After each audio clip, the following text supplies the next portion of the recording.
Have you ever paused and thought, am I really making the most of these years? It's a question that sneaks up on many people once they reach their 60s or 70s. Some days feel busier than ever, while other days might feel a little too quiet.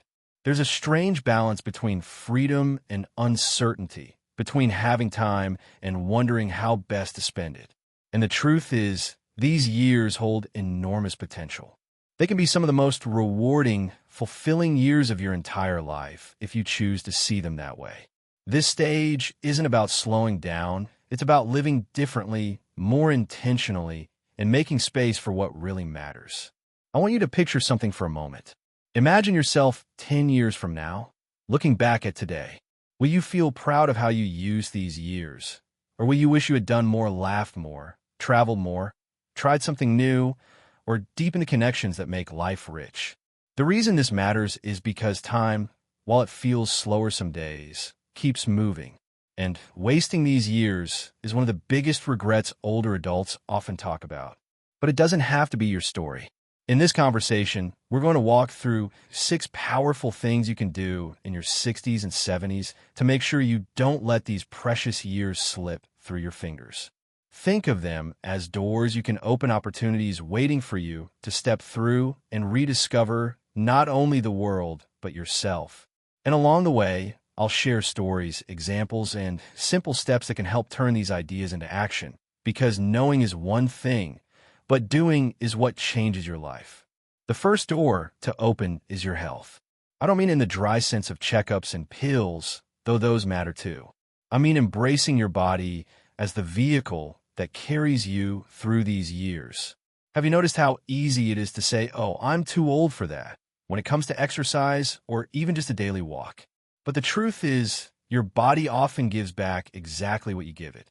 A short walk every day, a stretch in the morning, a little balance practice while brushing your teeth, these aren't small things. They're signals to your body that you still value it, that you still want to move, and in return your body responds with more energy, better sleep, and fewer aches. I once met a gentleman who started Tai Chi at 72, convinced he was too stiff and too late to learn.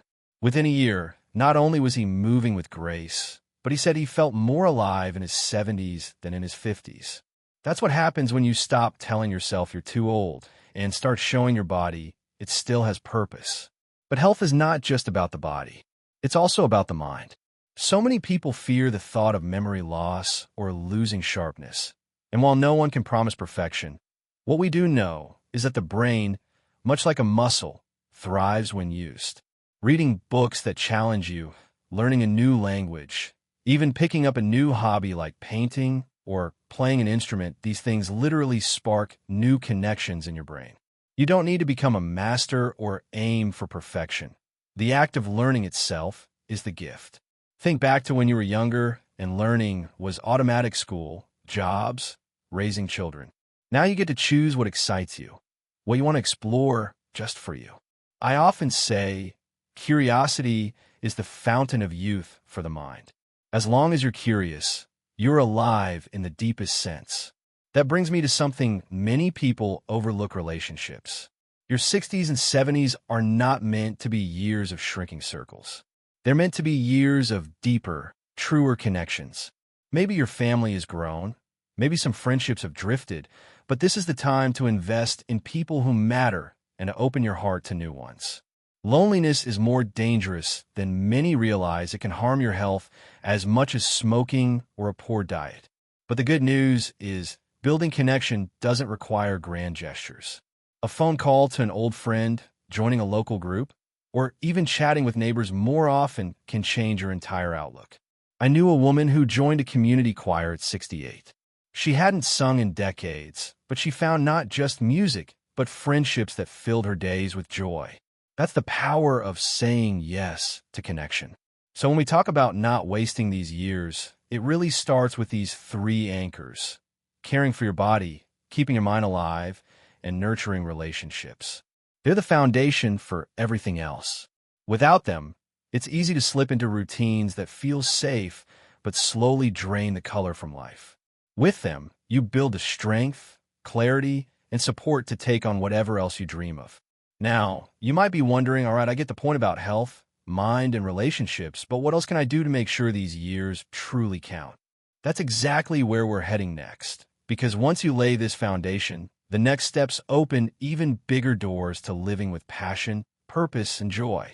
Let's pick up right where we left off, because once your health, your mind, and your relationships form a solid foundation, the question becomes, what will you build on top of that? These years are not just about maintaining what you have. They're about discovering new dimensions of life that maybe you never had the time or courage to explore before. And one of the most exciting doors you can open at this stage is the door to purpose. Purpose doesn't have to mean a career or some huge mission. It simply means waking up each day with a reason that excites you, a reason to get dressed, step outside, and engage with life. For some people, purpose comes from volunteering, sharing wisdom, lending a hand, or just being present for someone who needs it. I once met a retired teacher who, at 67, started volunteering at a local library's reading program. She said, "I thought I was just helping kids with books, but really they gave me back a sense of meaning I thought I had lost when I stopped teaching." Purpose is like that. It feeds both sides. And purpose doesn't have to be about helping others, though it often naturally includes that. Sometimes purpose is creative. Maybe it's finally writing the story that's been living in your heart for years. Maybe it's starting a garden, not just for vegetables, but for the simple joy of watching something grow under your care. Or maybe it's painting, not because you want to sell your art, but because it gives you peace. The mistake many people make in their 60s and 70s is believing that if they're not producing income or accolades, their pursuits don't matter. But the truth is, anything that keeps you alive with curiosity and joy matters. It's your soul's way of saying, yes, this is what life is for. Now, closely tied to purpose is adventure. And I don't mean adventure only in the sense of traveling the world, though that's wonderful if you can. Adventure is about breaking routine, shaking up the sameness, and giving yourself new experiences to savor. Have you noticed how easy it is for the days to blur into each other when life becomes predictable? Adventure is the antidote. It could be as big as booking a trip to a country you've always dreamed of, or as simple as taking a different walking route through your neighborhood. I know a couple who, in their 70s, decided to take one day each month and dedicate it to mini adventures. Sometimes it was trying a new restaurant, sometimes exploring a small nearby town, sometimes just go to a museum they never visited. They said those little adventures made them feel like kids again, and it gave them stories to tell, laughter to share, and something to look forward to. Adventure doesn't have to be expensive or extreme, it just has to be intentional. The beauty of adding purpose and adventure to your life is that they spark momentum. When you have something to look forward to, whether it's a project or a trip, you find yourself more energized, more motivated to take care of your health, and more eager to connect with others. It all loops back into the foundation we talked about earlier. These things are not separate boxes to check. They are threads weaving together into a life that feels rich and whole. And here's another thing that many people don't realize: your 60s and 70s can also be a time of legacy. Not legacy in the sense of money or material things, though that might play a part. I mean legacy as in stories, wisdom, values, and lessons that only you can pass on. Have you ever sat with a grandchild or a younger friend and shared a piece of your past, only to see their eyes light up because they've never heard anything like it? That's legacy. Writing down your memories, recording your voice, telling family stories, even teaching a younger generation the skills you've mastered over decades. These are gifts that outlive you. They're treasures more valuable than anything you could buy. Sometimes people think legacy is only for the famous or the wealthy, but it isn't. Legacy is for anyone willing to pause, reflect, and share what life has taught them. And the act of doing so is incredibly rewarding. It reminds you of all the roads you've walked, the challenges you've overcome, and the wisdom you've earned. It gives your life a sense of continuity, like you're planting seeds that will bloom long after you're gone. So when we talk about not wasting these years, it's not just about avoiding boredom or loneliness. It's about stepping into the richness of purpose, adventure, and legacy. These three things transform ordinary days into extraordinary ones. They remind you that even though you may have more years behind you than ahead, the years you have now are powerful. They can be the years where you live not just with more freedom, but with more depth, more joy, and more impact than ever before.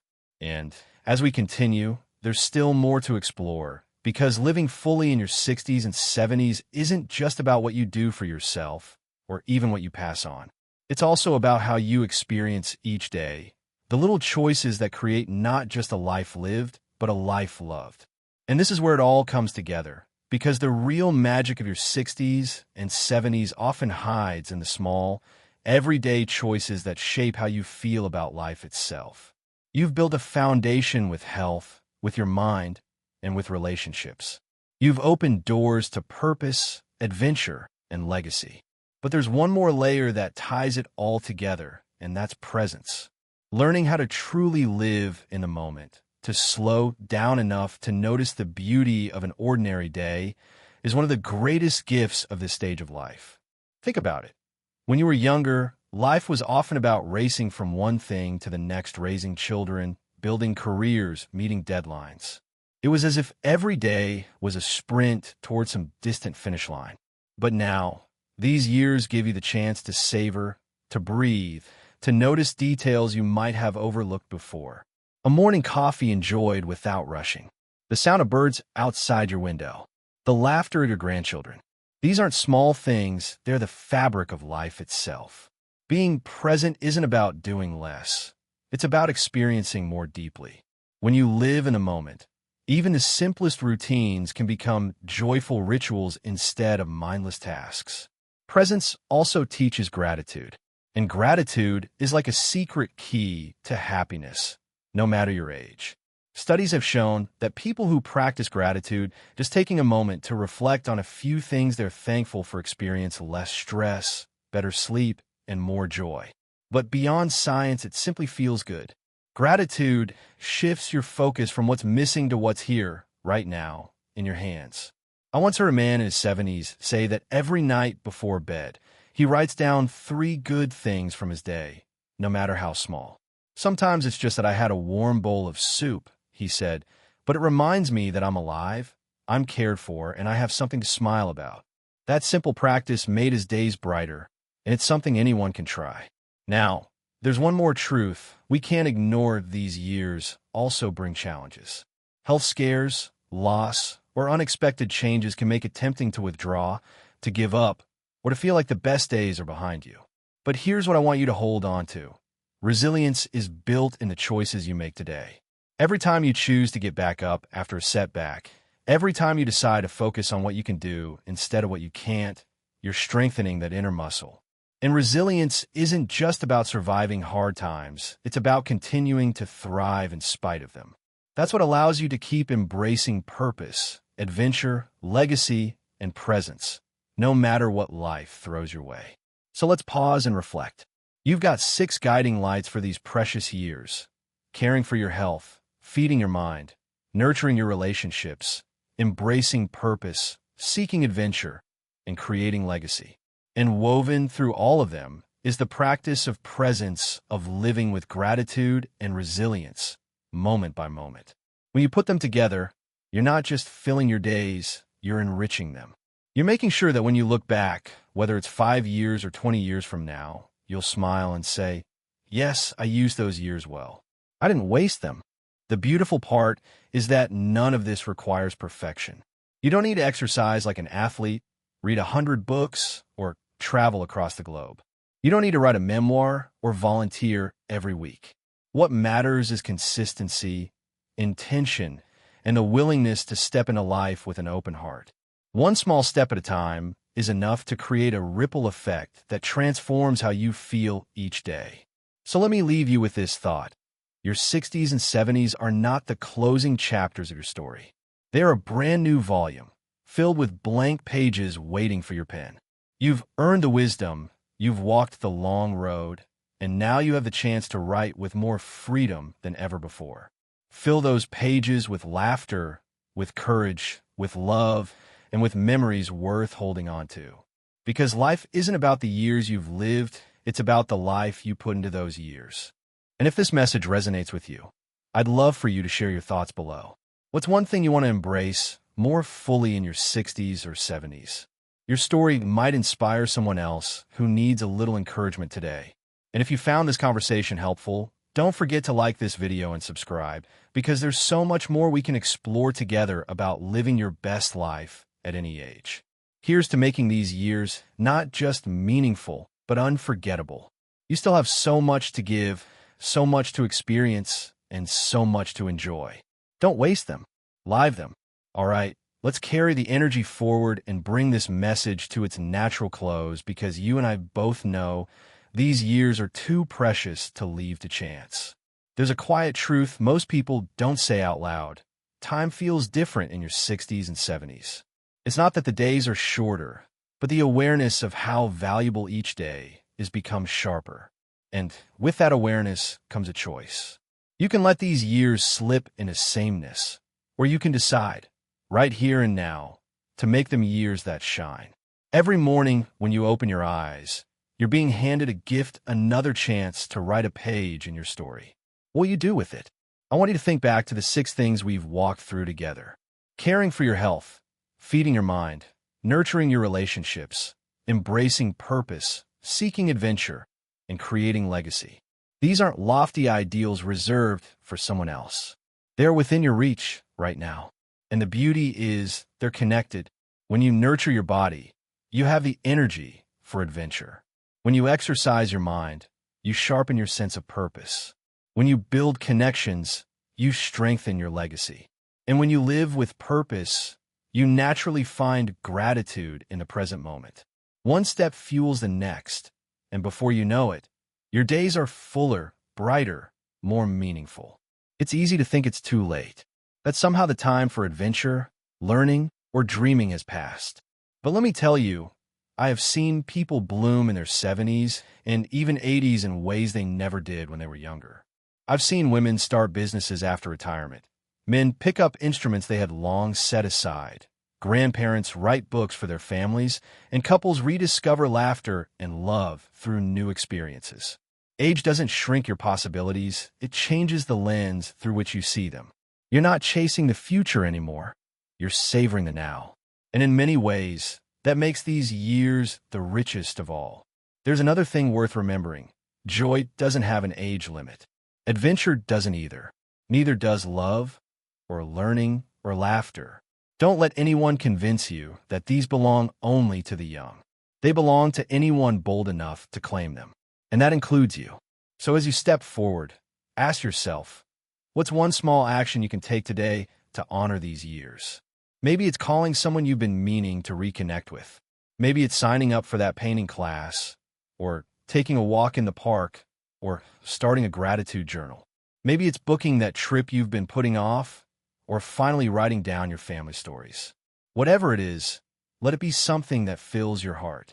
Because those small actions, repeated over time, are what shape a life well lived. And when you look back, because one day you'll realize that these years weren't just about getting older. They were about growing richer. They were about becoming more yourself than you've ever been before. If this speaks to you, I'd love to hear what resonates most. What's your vision for these years? What do you want to make sure you don't leave undone? Share in the comments, because your story might just be the encouragement someone else needs. And if this message lifted you up today, go ahead and tap the like button. It lets us know these conversations matter. And subscribe if you haven't already, because together we can keep discovering what it means to live fully at every stage of life. So here's my final reminder to you. Don't waste these years. Don't let them pass in regret or routine. Fill them with movement, curiosity, connection, joy, purpose, and love. Because these years are yours, and they are meant to be lived. Here's to you, and to the life that's still unfolding beautifully right here, right now.